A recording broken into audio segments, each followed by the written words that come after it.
in the winner bracket finals, but another great matchup down there. I know a lot of people are definitely intrigued by that, so we'll keep our eye on that. I definitely am. Too Much Sugar is playing Stay Green down there, and actually they are already in game number 1. I think they even started a little bit early in their match, and as you can see, Stay Green looks like they have a solid lead in that game number 1 as far as hero kills.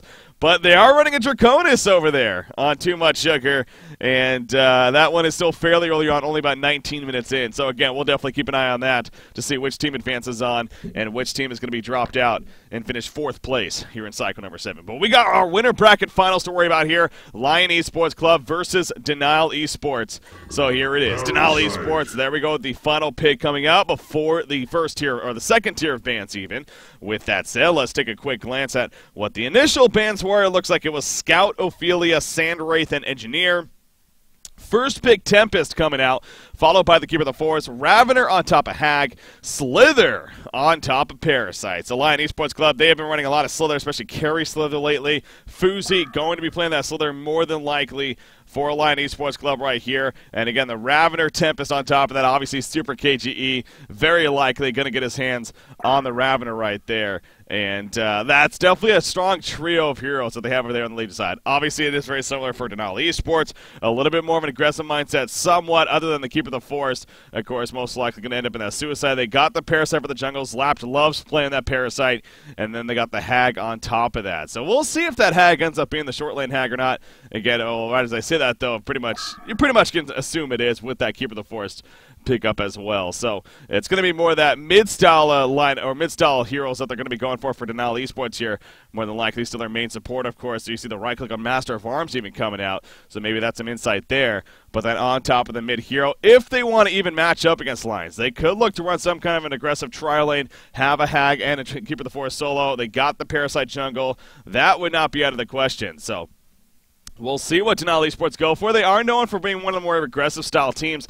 And again, this is a team that has been, they've grown through the ranks here in HoN Tour. They've done it where they, just like Team Excellent did last season in Season 1 of HoN Tour, they started from the Bronze division. They started from Bronze because they formed this team late, of course. They started from Bronze. They made their way up. They won every single cycle, Bronze, Silver, and Gold. They got to Diamond last cycle. They got, I believe it was a 7th, 8th place finish, not too bad. Here they are now in the winner bracket finals, so they're guaranteed top 3 here for Cycle 7. And you know what better time to gain this momentum if you're dnL Esports than now? Because again, you got DreamHack Winter 2013 next week, and they just qualified through the Nordic qualifiers on top of that. So this is a team that really is meshing together. They're really coming together. They did have their final roster change recently. Of course, Vien Sensation, he went to Thailand to join up with Nova, Nox, and Emperor to be part of Impunity Storm over there.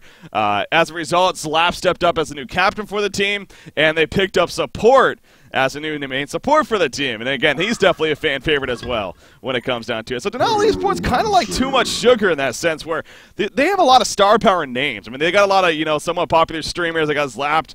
I know ProBusk obviously streams quite a bit, support every now and then. So they definitely got their own kind of fan base going even before, when this team was first made, even though they were in the Bronze at the beginning, of course. People knew about these guys for good reason. So now, again, here they are at the top. And, of course, even on top of that, Flensmeister, playing against his former team, obviously, in Lion Esports Club. So, kind of a recap there. But now let's take a look at how things are moving on now for the picks. As there's that Master of Arms pick, as we're hinting at, Pyromancer, the supported choice for Lion Esports Club. But the bans, it was Kraken, Bubbles, Devour, Valkyrie, Empath, Succubus. So, interesting bans are Devour being banned by Lions. They did not want to give Devour to dnL Esports over here, possibly ProBusk to play it.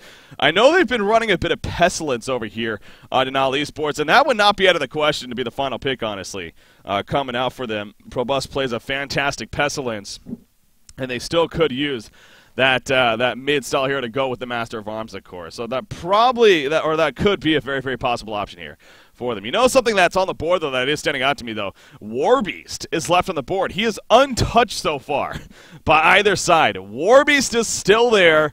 Lion Esports Club and dnL Esports not addressing the Warbeast just yet, and I don't think it's going to be touched. Well, you know what? They could actually go into Lions. I mean, they could go a Suicide Warbeast here, a Ravener, Pyromancer, mid, Tempest, jungle, and Slither short lane. That would not be out of the question at all, but You know, going against a Parasite, that can be annoying. So maybe that, if anything, is a little bit of a factor as to why they may not be looking there. But Warbeast is still a strong option. You got options like Rally on the board. Of course, Pharaoh. Jonas Fan loves to play that Pharaoh. You see him right-clicking the Jeremiah even. We don't see too much of Jeremiah, but again, he's that classic hero of when he's picked up, it seems like he does great things, and he's still arguably one of the best turn-fighting heroes. Wow! That came out of left field. Midas picked up by Lion Esports Club. Holy crap! Panman would be proud. Panman would be proud. Midas coming out here for Lions. Damn! I don't know. I don't think anyone could have called. I was just making sure that there weren't any balance changes in this last couple of patches for Midas. It doesn't look like it. I know we got changes a little bit while ago, but still, he is yet to be seen for such a long time, man. And it's kind of funny because there was it was maybe 3 DreamHacks ago by now. I believe it was not this last, but the previous DreamHack Summer, so DreamHack Summer 2012, I believe even, where Midas was actually so dominant on it. Maybe it was last DreamHack Winter, but it's been a long time. He basically got some hefty nerfs. You know, the game style changed, and we hadn't really seen him. Now, it looks like they are going to be playing him in that suicide role. Oh, man, I'm excited. We got a Midas here. Where did that come from? Pestilence is the final pick from dnL Esports. But again, with the options that they had possibilities of Rally, a Warbeast, a Pharaoh, a lot more suicide option heroes that we're used to seeing on the competitive scene. But they go with the Midas when it's all said and done. And Midas, you know, again, he took those nerfs initially. He's got reverted somewhat with some buff backups. I believe with the starting base damage and whatnot, just starting, you know, his intellect gain. And then on top of that, his abilities. I don't know exactly. I'm blanking on what exactly has been changed from Midas over time. But point being that he received a couple buffs every now and then in his last couple of months here. So gonna be played by Jonathan Fan. And again, he has potential to be pretty dangerous. On top of that, he is that kind of snowball effect style hero. Obviously, playing in the suicide lane as well. He has good escape with that elemental warp ability.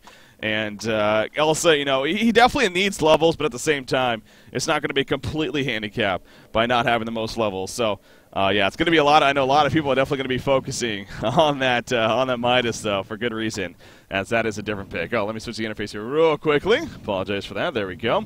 All right, so here we are. I didn't even have it on initially. My bad.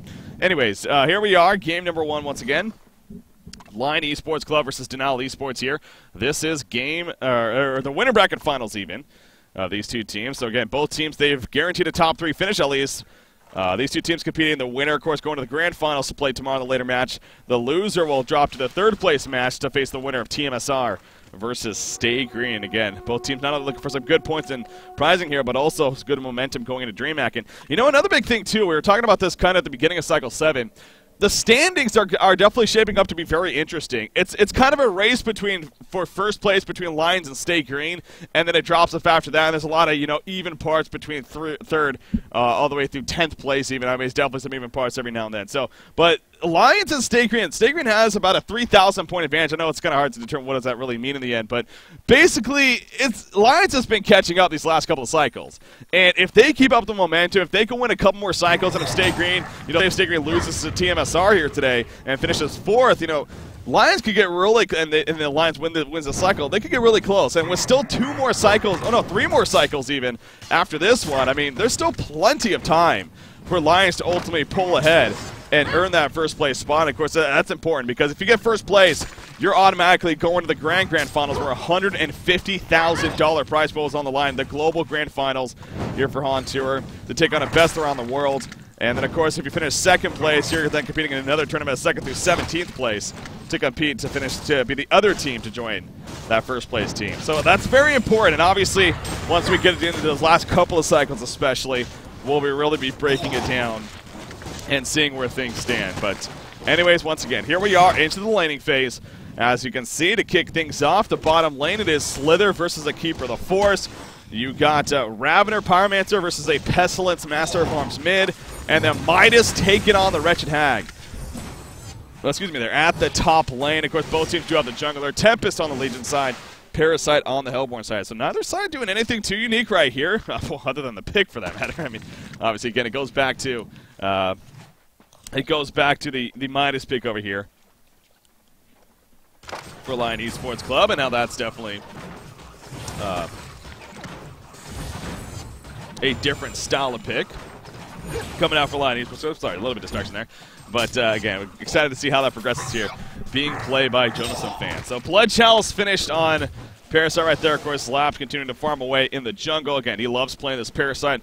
Usually does very well on it. So they definitely need him to have a pretty good impact here, maybe even in this middle lane to set up some kills. Master of Arms picking up the Haste Rune and looking to harass Hanskin a little bit in the jungle, but Hanskin positioning himself appropriately to be fine. So this middle matchup, Ravener seems like he's having a slightly better time. 14-3 against a 9-0 Pestilence. Again, Pestilence, as good as Probusk is on it, it can at times be a little bit struggling, especially when you're going up against a double range stun combo with that Ravener Ball Lightning, of course, the Dragonfire follow from Pyromancer. Whereas Pestilence, you're more about they needing to be nearby, of course. Now, with that said, it's also a great tool. If you do get jumped on by Ravener, you throw up the Impale, and it could buy time down to turn around or even run away. So it's kind of a give and take right there for Pestilence, whereas he might not be able to play aggressive enough to get some kills, but at the same time, he should be able to play defensive enough to stay alive. You see right there, dodging the Ball Lightning as he activates the Flight even for a little bit of boost in movement speed right there. So again, the Pestilence got so many of those changes, man. It's no surprise to see him just all of a sudden, really after the Runic Shift patch, as it was called, the 3.0. He got those buffs. He was picked up quite frequently right after that. Then he died off a little bit. It's like, okay, well, now this is done. Even though we were stressing, like, holy crap, this was some major buffs. They definitely were. But now in the last month or so, he's come back once again. And again, he is he's just a very impactful here. The buffs, it's just crazy. I mean, he got a buff on every single ability. His Flight, his Impale, his Gore, and his Swarm all got buffed up. If I'm not mistaken, I believe his Impale got buffed as well. Maybe his Impale didn't get buffed, but I know the Flight, the Gore, and the Swarm. I believe the Swarm is a more minus armor. It used to be 5, 10, 15. Now it's 6, 12, 18. The Flight, it's no longer you take amp damage, and it has a phase effect on top of that, the unit walking. And then the Gore, they made it physical damage. It actually used to be magical, which I didn't even know for the longest time. And it kind of was weird to see that initially, that it used to actually be magical damage. And it's like, well, that's kind of weird, because this is a hero that's all about physical synergy, especially with that, with the Swarm debuff. So, yeah, making it physical definitely just made sense there when it comes down to it as far as the synergy of the hero. So, yeah, again, he's got those buffs, and for good reason we're seeing him once again. Meanwhile, Mickey's in some trouble. Keeper the Forest, the Suicide. Tempest trying to cut him off. Master of Arms assisting. Keeper the Forest turning around with the auto attacks, though, and now Tempest, he's on the run, but no, Keeper the Forest, he committed a little too much right there. Fuzi finishes them off with the auto attacks. Ball Lightning could have been dodged by Master of Arms, but might not be enough in the other wallet. Rather chasing the stutter step there for Master of Arms, but the dot damage ticked him down anyways, so it didn't matter. Now the Poison Spray connects on the Pestilence. The Toxicity doing a lot of work right here from Slither. A lot of dot damage, only level 2, but still enough. Ravener chasing Paul, and he couldn't connect, and Super KGE, good assist for the kill right there. Hanskin getting credit. Lion Esports Club, just like that, all of a sudden, is up 3-0 in hero kills. That just fell apart for dnL Esports right there. Wow. They went from, this was a very even game early on in the laning phase. It's not like overwhelming by any means, but all of a sudden have 3 hero kills, 2 of them being from the middle lane, the 1 for the Suicide. Keeper the Forest, he tried to turn around for a counter kill, and I don't know if he would have lived if he just kept on running. I feel like he kind of could. I feel like he kind of could. He could have kind of left the edge. I don't know if they would have continued to chase him if Lion Esports Club would have. So a very ballsy decision there from Mickey to kind of man up and try to go for the turn kill, and it just did not work out. It kind of snowballed from there as his teammates were coming in to assist. So 3-0 hero kill start now for Lion Esports Club. And that is a big, big start for them, obviously. Top lane, let's take a look at Midas. He's actually going to jump right here. Going to use the Elemental Warp, though. But Wretched X says, I can blink too. He goes right on top. The auto attacks to follow. Midas just standing her ground, but not much more she can do right there. And Midas will be picked off. So good job by dnL Esports. Flensmeister gets the first kill of the game for his team right there. So even before that kill, how has that been going? 23-7 Hag and 19-6 Midas. So Midas has actually been doing pretty decent up there at the top lane, but of course that death is going to definitely start hurting some things as far as his impact here in game number 1. So overall, though, he is level 5, and he's actually got a couple of crushing claws on him. This kind of reminds me of that Flux style of build. He is that strength range hero, so definitely a little bit bulkier than most range heroes, and taking advantage of that right here as he goes back in on the Wretched Hag, but Hag is going to be fine at the end. Midas, not level 6, you said. What is he leveling up, by the way? He is leveling up the Golden Salvo, and he has a 1 into Pride and 1 into Elemental Warp. So, of course, once he gets that 6, I'm sure the Transmute going to be coming out and makes him that much stronger. Middle lane, Parasite sitting here. He has an Invis rune active. If Pyromancer especially jumps up even slightly, she's going to be jumped on. So, and she's not going to. So Sealka doing a good job right there. Good presence of mind by him and Super KGE to realize something's up. I don't know if they actually spotted him picking up the Invis ward or not. They do have a Rev ward here in the river, so maybe that gave them some information. But whatever it is, they are able to avoid the jump right there. So Lion Esports Club is going to be fine in the middle lane. But now you see Parasite heading bottom, actually. He still has the Invis for 6 more seconds. He's got a face like slithers at half-life. This could be a good chance. Port's coming in. There's the jump. He jumps Tempest, actually. But then he turns around immediately. Interesting. He's kind of going back in. I don't know. That seemed a little awkward right there. He wanted to go in, but Wretched Egg was still teleporting in. Keeper of the Forest was still far back. They couldn't really get the follow-up. So Zap just plays it safe after using the face hug. Did not want to risk getting counter-killed. And he falls back. But now Fuzi's looking at 380+ gold per minute here. Playing the Slither, of course. Right now, Steam Boots and Ring of the Teacher finished on him. And I believe he just got a Soul Scream ring, if I'm not mistaken. Yeah, Soul Scream ring is, well, the pattern for it at least, is on the Courier. And a lot more items on the Courier for that matter. But early Energizer, of course, going to be coming out for Fuzi here. And then Hanskin also having a pretty good start as far as his game is concerned. He is at 320, yeah, 330 gold per minute even, as he currently has Ring of Sorcery on top of the boot. So,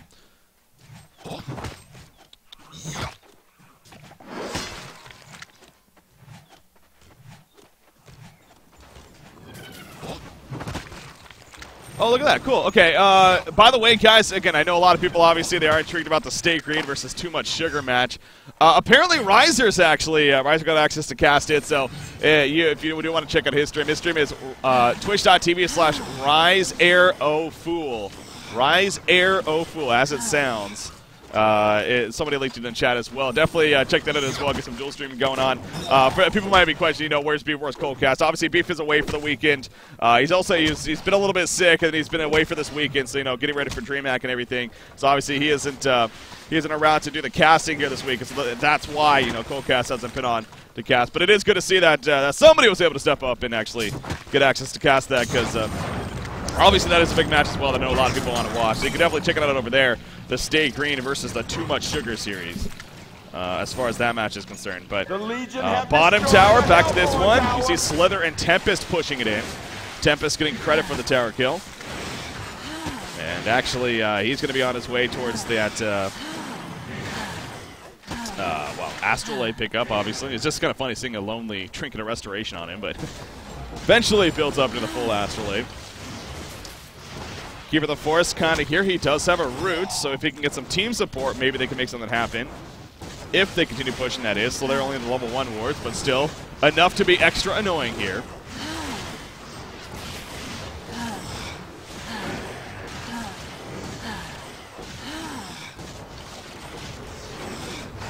I apologize there, guys. Middle lane, Master of Arms, looks like he gets picked off.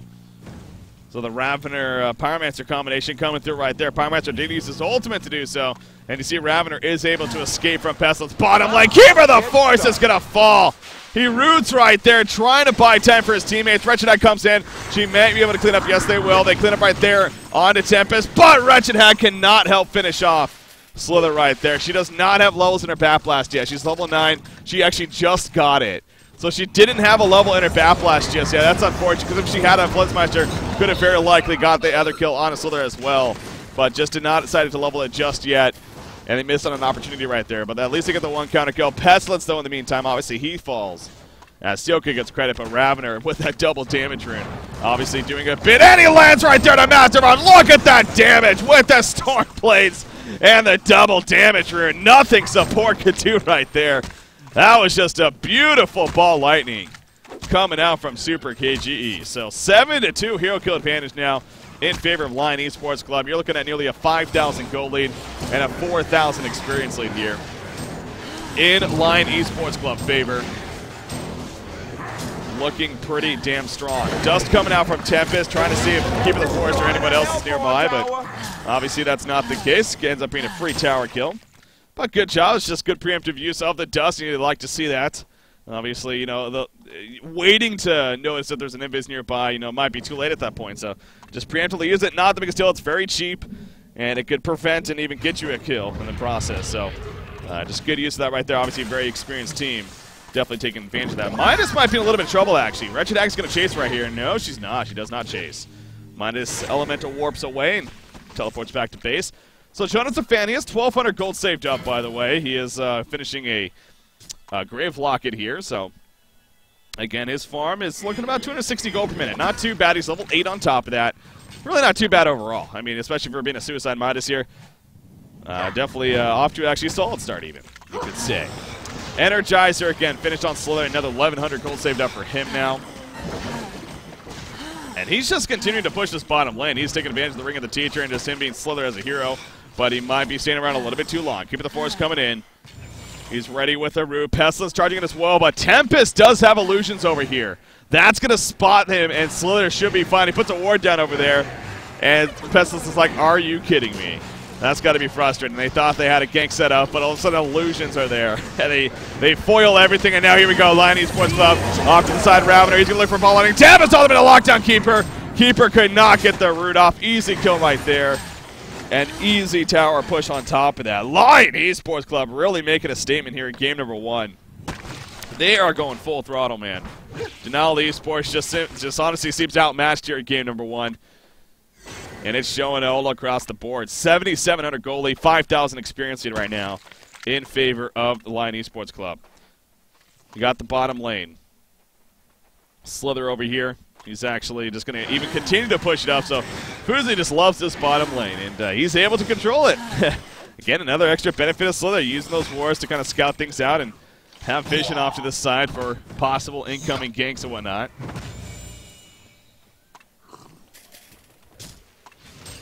You see Midas striding around. He's going to look for an opportunity. No, he runs into Parasite, though. Now Parasite turning things around on him. Although he's going to Elemental Warp away, and he will be fine.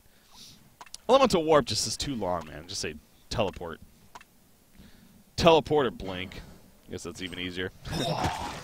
Blinks away. You get the point. Don't spend only 0-1-1, though, so hasn't necessarily been too involved in terms of kills in this game. There is 8 overall, but Pyromancer doing some nice counter warding in the meantime. So for dnL Esports, I mean, Flensmeister, his start, 366 gold per minute right here. Not too bad. He's level 11 on top of that. He doesn't have a light brand yet. He's actually going, he went for the Grave Locket here. He's going for a lot of build-up. The Mystic Vestment, the Grave Locket, Power Supply Bottle, and Steam Boots. I mean, holy crap. He really is all about the build-up here as far as his items are concerned. And makes me wonder if he's even going to try to value for the light brand here or not. I mean, this is a game where his team is starting to get pushed in more and more, and that's going to continue right here, actually. Slither's collapsing from the right. He needs to be careful not to be spotted by Massive Arms. Oh, the ball hunting just dodged, but he runs right into Slither.